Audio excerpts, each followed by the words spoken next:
You see, I think the key to reading anything in biblical text or prayers or anything like that is, and I figured this out right away. I figured this out the first time I ever said a prayer. So I said a prayer, and then I said it again, and I said it so much faster the second time. Matter of fact, my son, we said a prayer together. The second time, he wanted to speak over me. He wanted to jump ahead because he was itching to move faster. So the trick to prayer is reading something twice. Okay. Now it may sound like nothing, but if you just do it the first time, you'll see the difference. I mean, you can almost believe in God just from that alone if you're really paying attention to the prayer. And then that goes for, long prayers too.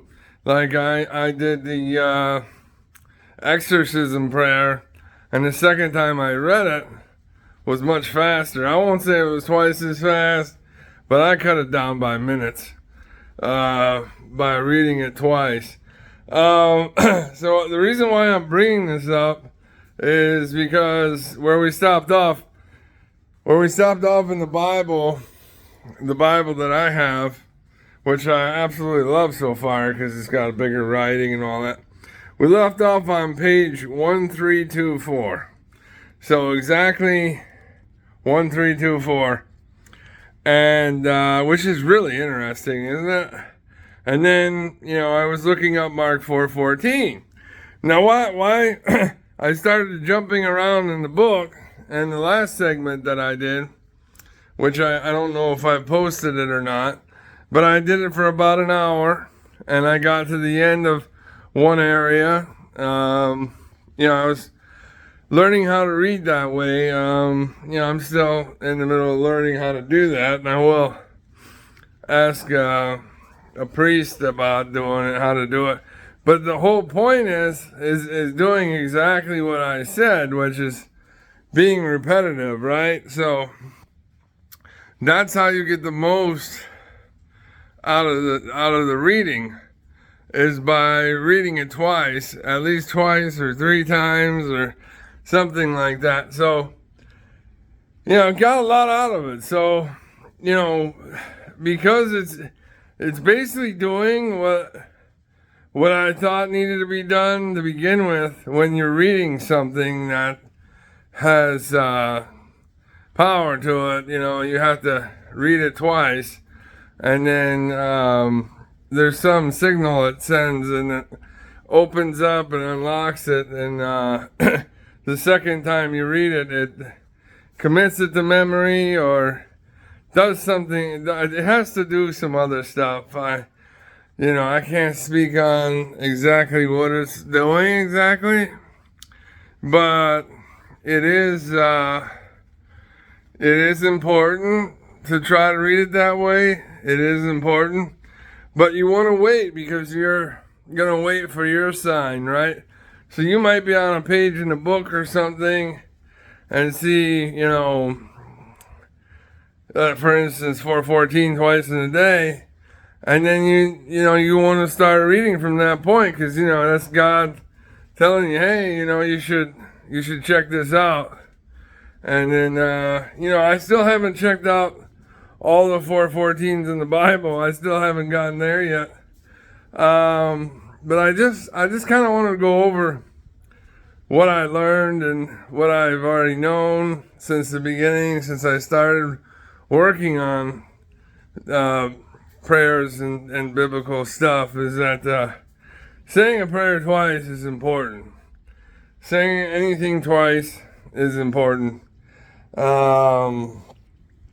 So, reading it twice, reading a page twice, reading a verse twice, can be meaningful, could unlock some things, so it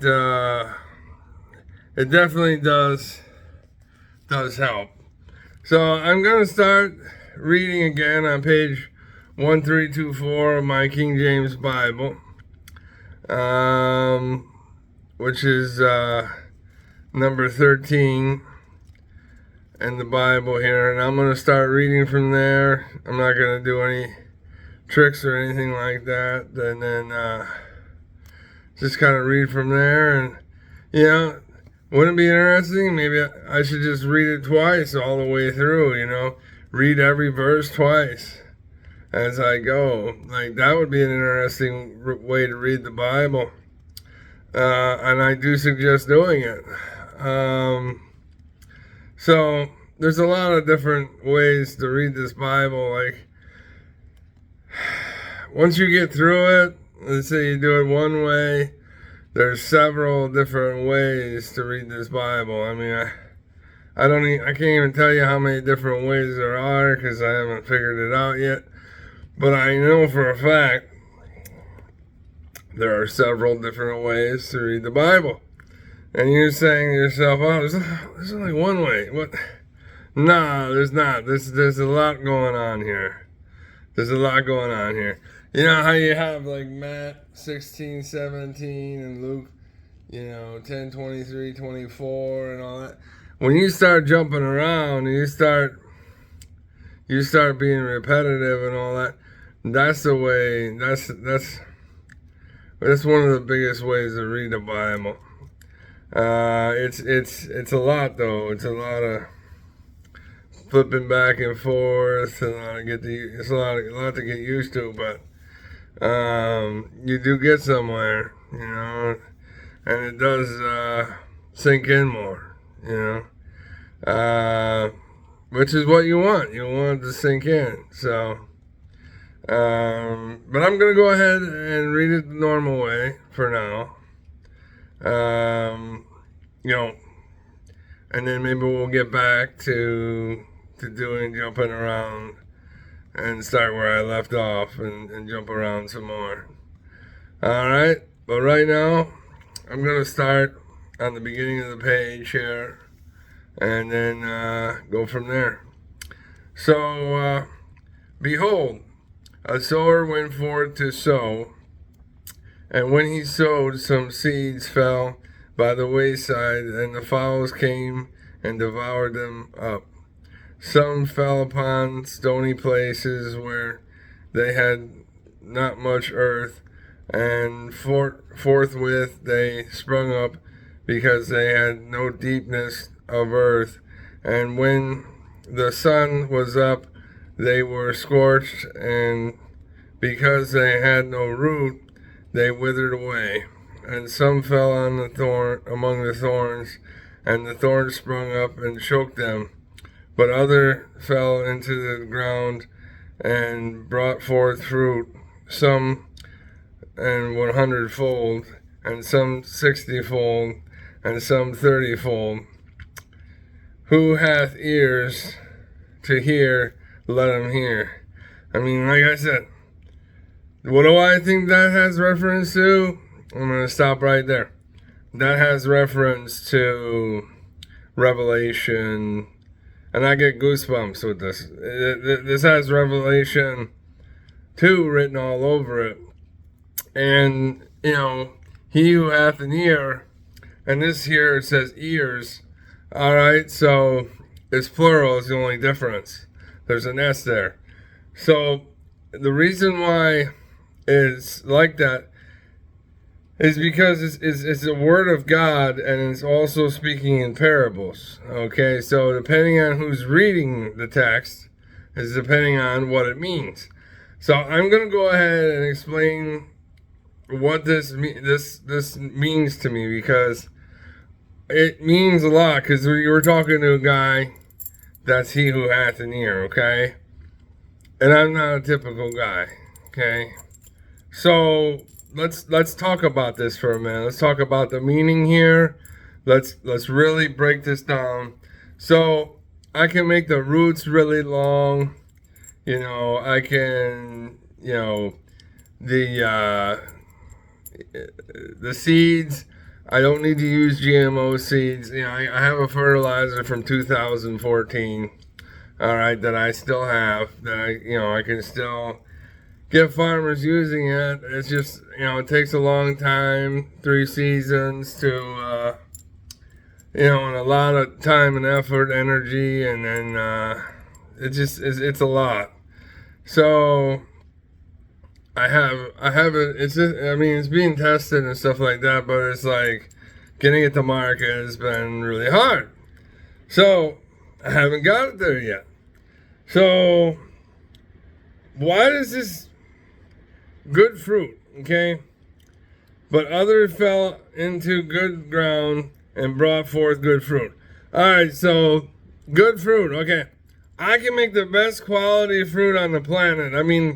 My son ate 2 oranges. I never seen him eat 2 oranges in his life until he had my oranges. Okay? Just best tasting fruit, okay, and stuff like that. So it means a lot to me. It means a lot to me. And, I raised the quality in the state of Florida substantially. I saved the whole citrus industry from dying.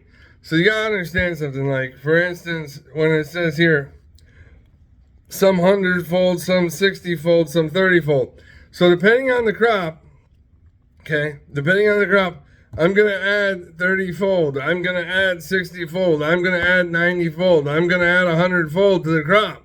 Matter of fact, the first time I got on the tractor to use my product, okay, I compared myself to the farmer. Okay, and I only sprayed 1 time. And I had 100 to 200 times the amount of peas as the farmer did. And that was the first time I ever tried. So, when you talk about faith, when you talk about, all this stuff, you gotta have a lot of faith that you're gonna do something like that, right? You gotta have a lot of faith, and you gotta have, the right precision, the right everything. And it was ready faster. The crop was ready faster. It was sweeter. It was better. It was a very exciting moment for me. I'm like, wow, I'm really gonna make it with this product. Yeah. I thought for sure I thought I'd make it by now. And that was 10 years ago, 11 years ago. I'm a city boy, right? And what's a city boy out trying to do farming? You know what I'm saying? Like, you gotta have balls the size of the Empire State Building to get out there with farmers and show them up farming, okay? Especially when I never farmed a day in my life, and I'm out there saving everything, doing everything, and I'm the hero, right? Never farmed a day in my life, but I'm out there saving the day. Matter of fact, they were giving trees steam baths, thinking that they could save the trees that way, because they had lost up to 90%, depending on the variety. They died off, And because of my farming techniques, in other words, I saw some of the things they were doing wrong, and I corrected them on a commercial grow. So if they hadn't done that, if they haven't corrected those things, they would have lost all the trees for sure by now. And that's without my product. Now with my product, wow, that brings things to a whole new level. No fruit drop, okay? So, 100-fold. I literally took a tree that had like 3-4 fruit on it the season before, and had 70 plus fruit on it the next season, 10 months later. So the tree was full of fruit, and then it was barren the year before. So it's just a miracle product. It was a miracle for the industry. It was a miracle for everything. All the way around was a miracle. Because how many people can start farming, right? Start their career and put 100-fold down on crops. You know what I mean? That's a magical experience. That's a once and a forever experience. Do you understand? That's not just a once in a lifetime experience. That's a once and forever experience. You know, to be able to do that. And that product had my name on it. You know, I still, you know, to this day has my name on it and stuff. And, you know, we could get it going, but, you know, they just want to steal. They want to rob, cheat, steal. And then, so in the second revelation, and I'm going to go into that a little bit. All right. In the second revelation, it said I would be in poverty. Okay. So you're talking about one, I mean, all right. I mean, I'm alpha. Okay. So I'm not normal, you know, but I'm also omega, which is really odd, really strange. Yeah, it's like one hot and cold, right? It's like, how does that work? It's like I'm super sensitive, all right, but I'm also the loudest guy on the planet, okay? I mean, I don't see anybody being louder than me. As a matter of fact, I have a competition where I'll do an alpha and omega competition just to prove that I'm that. But yeah, I just kind of want to go into this for a minute because like this particular section gives me chills, you know, and I literally changed the entire citrus and the entire industry of farming forever in 2014. And I don't understand. I mean, I'm trying to explain the significance. I'm trying to tell you what it is. But it's the biggest game changer to ever come into farming, right? Because how many times in history do you get a chance to bring 100-fold to a whole, not just a you know a continent, but the whole, I mean, South America, North America. How many chances is that? Yeah, one chance in forever, right? To do that, you know what I mean? And that's me. It just happens to be me. You know what I mean? And then we can get into how it happened. I mean, look, my anxiety was getting worse.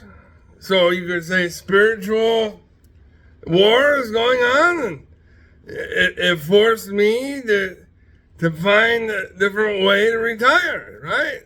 So I was forced into it, and you could say spiritually. So I would not, without a doubt, say that. Sure, because of what happened. Yeah, I was the best salesman in the world, right? Yeah, one of the best at what I was doing, right? And then all of a sudden I couldn't do it no more. All of a sudden I turned into Omega. Yeah, so I went from hot to cold, son. I went from Alpha to Omega in that way, you know? And I haven't made a dime since. So, to be technical, I had not claimed disability or nothing like that. No. Why? I'm Alpha and Omega. Oh, disability, I don't need money. I don't need money, right? I can live off nothing, right?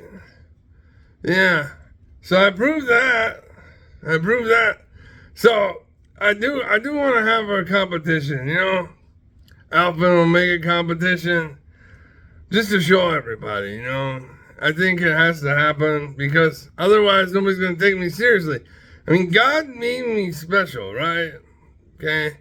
I'm the best looking guy, right? Best looking probably with one ear, right? Let's just say that, right? Probably, all right? We can make that. We can say that, right? And I'm probably the loudest guy with one ear, right? Right. And I also can sing, right? I'm a countertenor singer, right?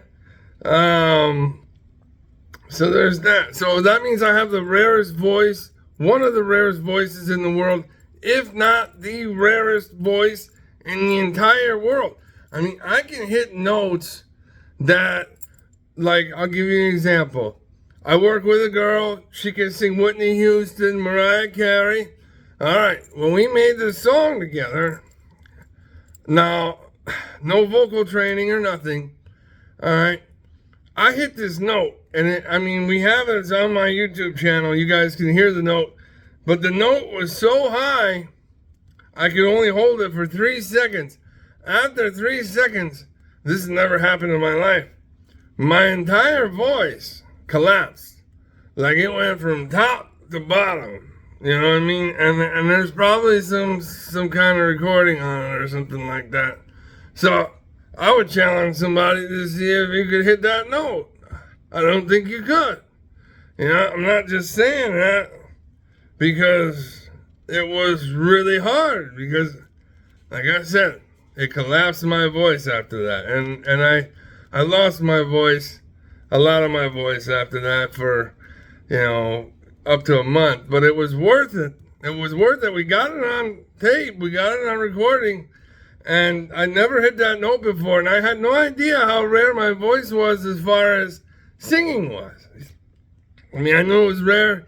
I didn't know how rare. She turned white, like she like half black or whatever, but she turned white when she heard me hit the note, and she goes, "You have no idea how special you are," and I'm like, "Kind of do." You know, so there's that. You know, God has made me, and then I've got two different types of voices, right? I've got a darker voice or like a deeper voice, and then I also have a lighter voice. So I have two different like tones, you could say. So two different personalities within the same person, which how did that happen? It happened from getting upset one time, and then it kind of split my voice into two. So now I have like a more of I would call it like it's more entertaining. You know, I kind of like having both voices. You know, it allows me to go in different directions for different people or different times, and it allows me to be more expressive and all kinds of crazy things like that. So we can get into this voice, or we can get into this voice. So isn't that wild? Yeah, it is. So I don't know too many people that can like switch it up like that, like just like that. So it's a very interesting thing. And yeah, I mean, I can just stop right there, and you know, we could talk about this for a minute. I mean, I got the cross a little over a year ago. Okay, that's why I'm taking God so serious, because yeah, I got the cross after reading a couple of things in the Bible. I got up to Cain and Abel, and then I got the cross 2 weeks later.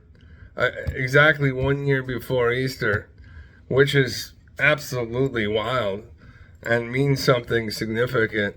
And it says in Luke 14, which I've already read Luke 14 and posted it.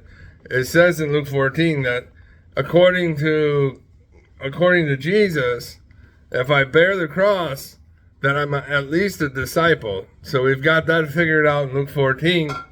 But you know, I think it goes much deeper than that when we get into these parables, when we get into these different things, because I literally am the game changer. I literally changed the game for farming. And there's only one time in history where you're going to go 100-fold with different crops. And I did it, and I did it on my first attempt, my first try. Now you can ask any other farmer, and they're not going to say, I increased my crop 100-fold the first time I tried. They're not. They're never going to say it, right? Because it never happens. You understand? And so it holds a lot of meaning for me. So I'm going really deep into this section because the amount of meaning it holds. I mean, I literally was taking, the first time I did a big trial for citrus, I was putting the trees on the ground full of fruit that barely had any fruit the year before.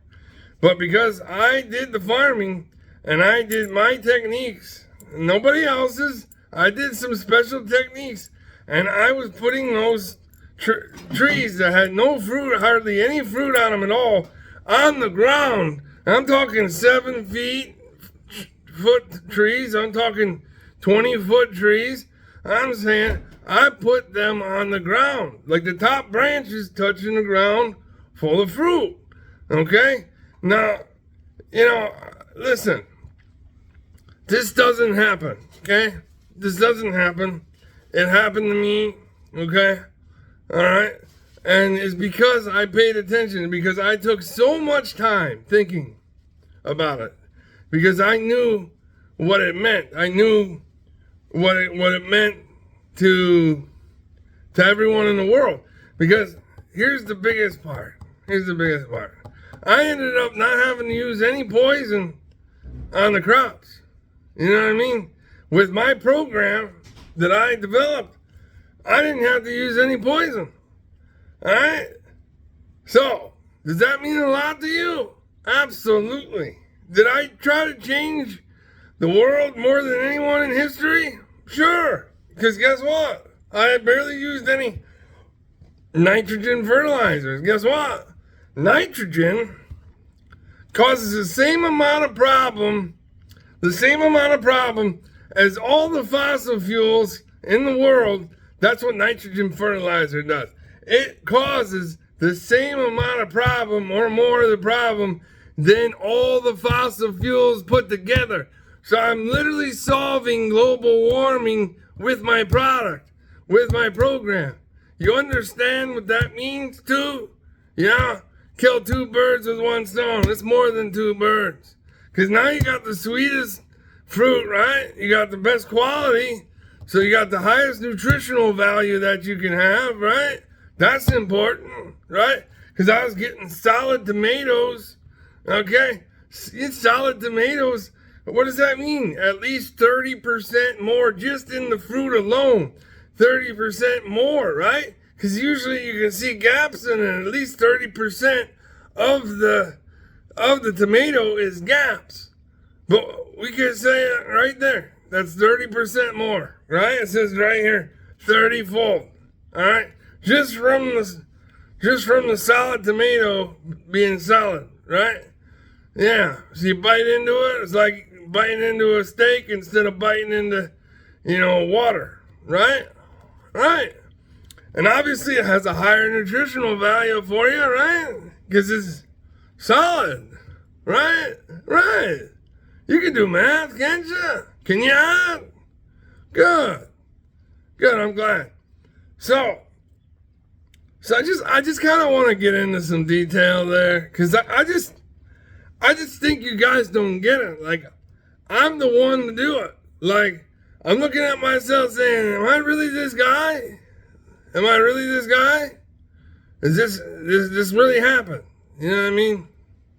You know what I mean? So, there's a big difference between it being a parable for you, okay, and then where does it say it?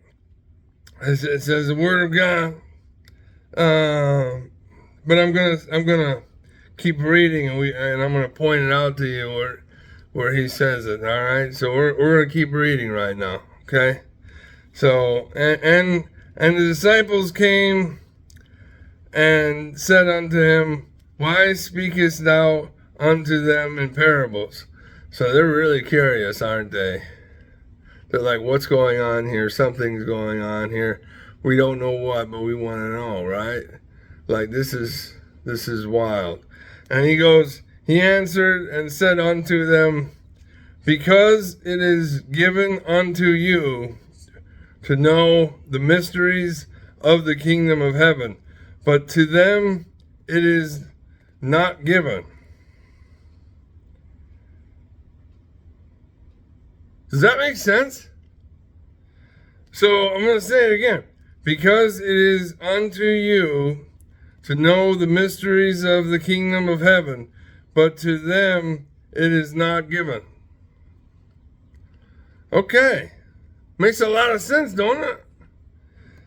For whosoever hath, to him shall be given, and shall have more abundance, but whosoever hath not, from him shall be taken away even that he hath. That makes sense, doesn't it? Therefore speak I to them in parables, because they see not. Okay? And hearing they hear not, neither do they understand. That's understand is one of my songs, and I just made a poem about understanding. All right. And in them is filled with the prophecy of Isaiah, which saith, by hearing ye shall hear, and shall not understand, and seeing ye shall see, and shall perceive not, shall not perceive. For this people's heart is wax gross, and their ears are dull of hearing, and their eyes they have closed, lest at any time they should see with their eyes, and hear with their ears, and should understand with their heart, and should be converted, and I should heal them. But blessed are your eyes, for they see, and your ears, for they hear. So, all right, it's really deep here, when we go into and we talk about the ear. Why is this so important? Why is this so important? It's so important. It's so important because it's a detailed statement. It's a paradigm, right? We're not just talking about a parable here. We're talking about the Word of God. Talking about a factual experience that everybody's going to have, right? And it has to do with the ear. Doesn't it? Sure does. Yeah. Sure does. Sure does. Hear ye therefore, hear ye therefore the parable of the sower. Mark 4:14 is just right there. Okay. All right. So not only do I sow seed, but I'm sowing the word. I didn't read this. I didn't start by reading this to want to start reading you guys the book. I started reading the book to you guys for a very particular reason. I got the cross on the leg. So I know that my frequency is important to you. Okay? I'm reading this book to you because it's important to you. I don't need to do this. It's for you. It's because it's important.